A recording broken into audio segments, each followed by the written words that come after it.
Welcome to the Challenges of Change, the podcast where we explore the transformative journey towards self-improvement and personal growth. I'm your host, Laura, a mindset coach in the health and fitness industry, here to guide you through the hurdles that life throws at you.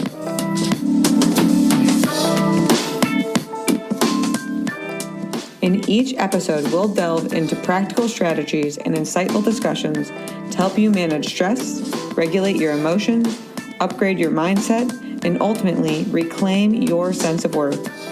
I'm thrilled to have you join me on this journey of change, challenges, and self-discovery. Welcome back to another episode of the Challenges of Change.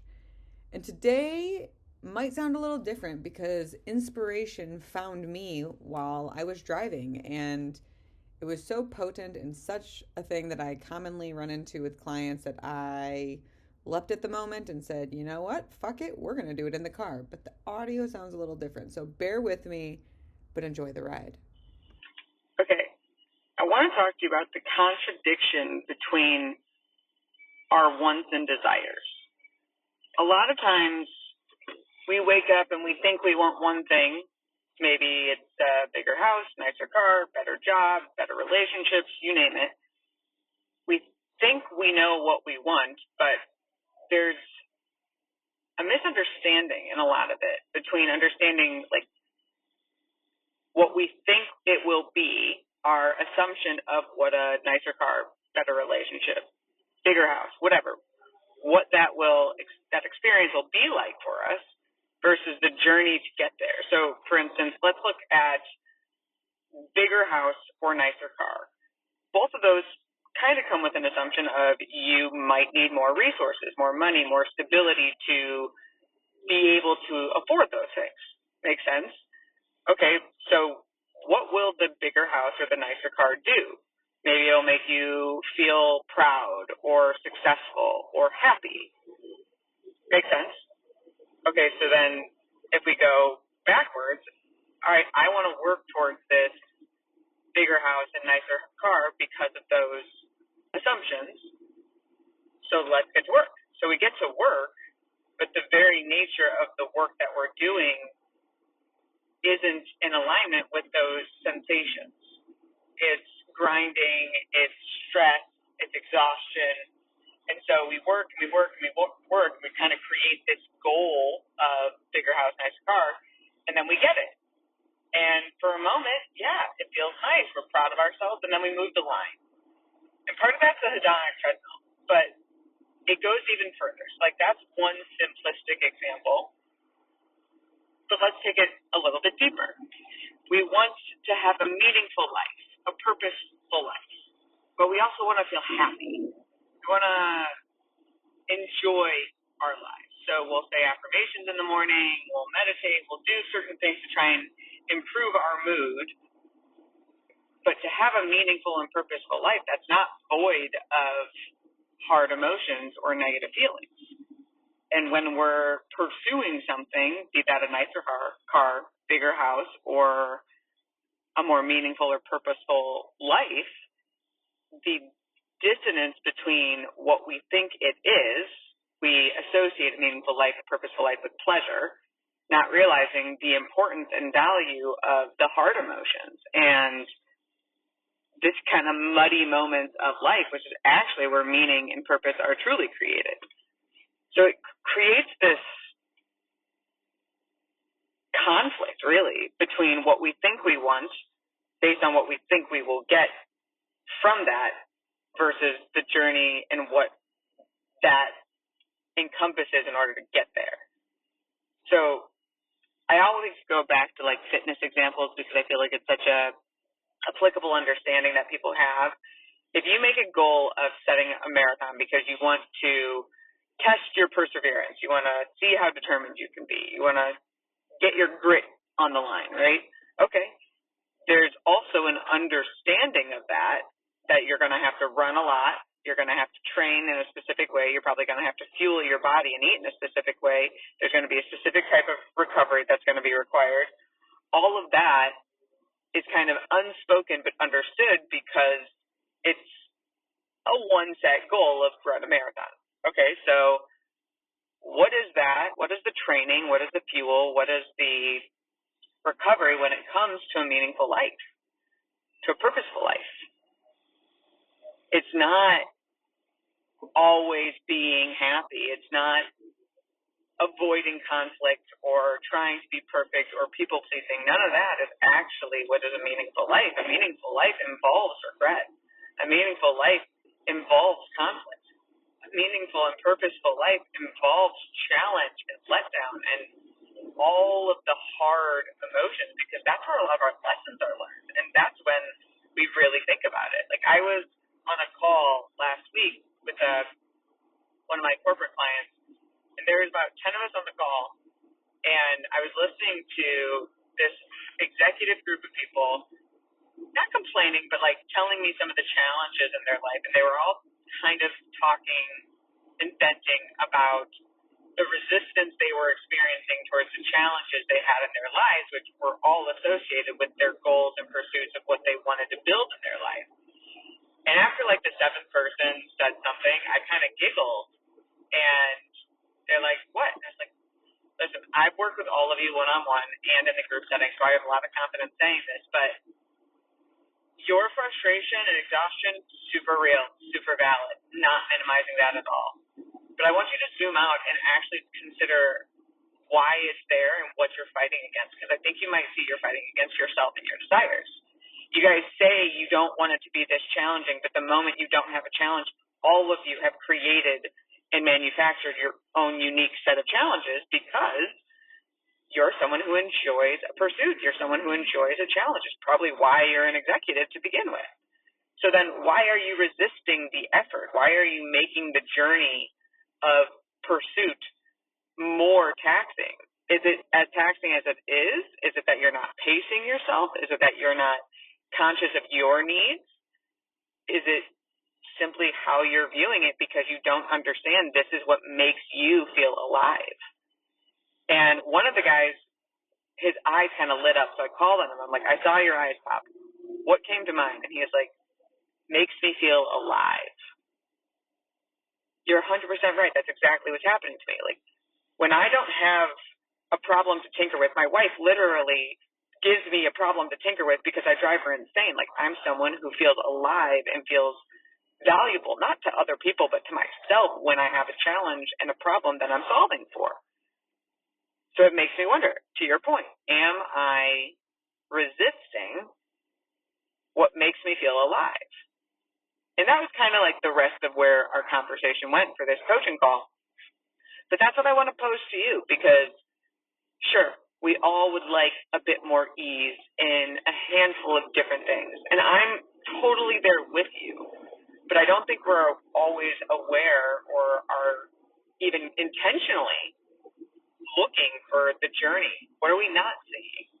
Why is that what we want? What are we willing to give up in order to pursue that? Is the idea of the reward worth the effort of the pursuit? And that was something that when I started my business, they kind of mentioned, like, if you're going to have a successful business, you have to recognize it's going to require more work than your normal 9 to 5 would. So you likely are going to have an exchange of time because there's only 24 hours in a day. And I started my business during COVID, so sports were kind of womp-womp for me in COVID because, one, I moved, but also, like, they weren't real sports to me because it's like fake sports. Not all the athletes were there. Fans weren't in the seats. Like, it was, I get what they did, and they did it for a purpose, and I'm not at all shitting on that. But for me, the exhilaration, the joy, the pleasure that I always got from sports felt a little absent.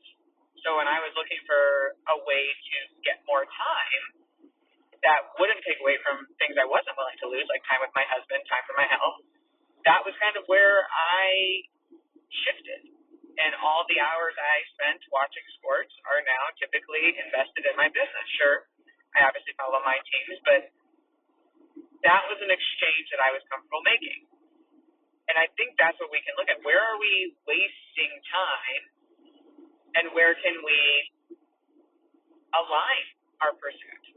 I'll give you another simple example. One of my clients, she just recently retired, and she was an overworker executive. She used to pull a ton of all-nighters. It was a huge thing that we talked about, how her self-worth was tied to her overworking.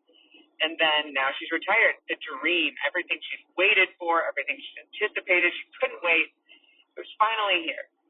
And there's normally like a rebound effect when people retire because everything that used to motivate and drive them is kind of gone. So they're trying to recalibrate. And she really, really, really struggled with getting herself going. She didn't have a good reason to get out of bed in the morning, so she was shaming herself for not getting out of bed, driving herself towards depression, yada, yada, yada. Scrolling, TV. That was where she was at. So I gave her one task. I'm like, rather, like, swap half of your scrolling time for something crafty. Be that drawing, it could even be going for a walk, like, I don't exactly care what it is, but do something mindless that is off a screen. It could be cleaning, it could be painting, it could be organizing, that could be crafty, like anything that is just mundane. And so she got this really funny adult coloring book with swear words. And she literally texted me yesterday. She goes, it is insane how different this feels already because all I've done is shift some of my scrolling time to be coloring time, but what I've noticed is what it does in my brain. Like I have space to think while I'm coloring versus when I'm scrolling, I was just so dopamine, like looking for the next thing.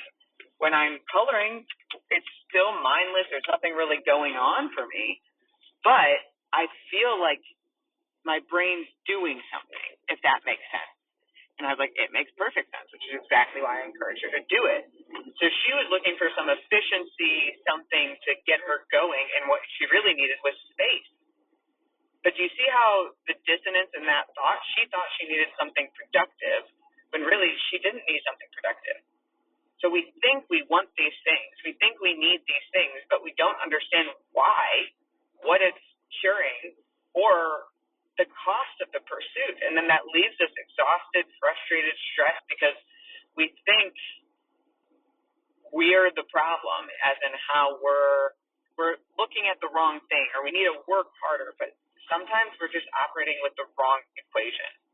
Like the metaphor I often use with clients is if you've ever been snow skiing, you understand this. If you haven't, you should still understand it. But if you are snow skiing and there's no ski lift, is it easier to get up the mountain with your skis on or to take your skis off?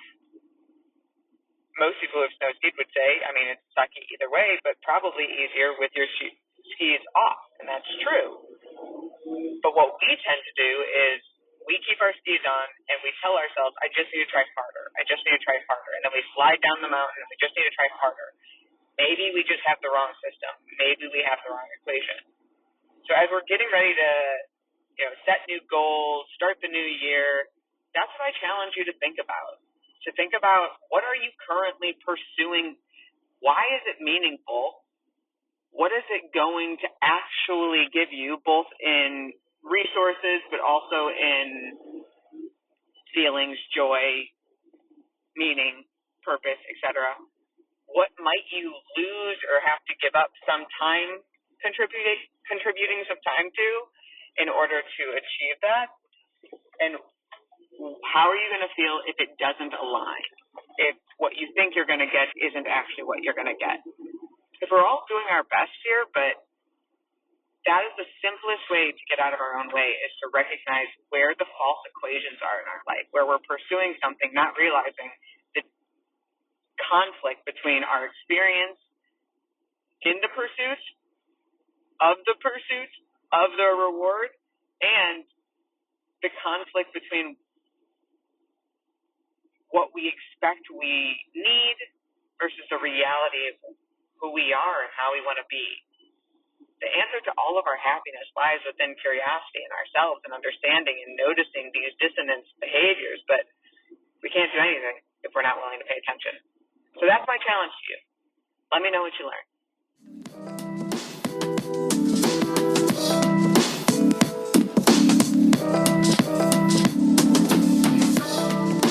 Thank you for joining me on today's episode of The Challenges of Change. If you're ready to stop stressing and reclaim your sense of worth, be sure to visit my website at www.changebychallenge.com. There, you'll find loads of resources, blog posts, and information on how to work with me, Cora, as your personal mindset coach. Remember, if it doesn't challenge you, it won't change you. Don't let burnout or any other obstacle hold you back from living your best life. Take the first steps towards positive transformation today. Thank you again for listening. Stay confident, stay inspired, and embrace the challenges of change. Until next time.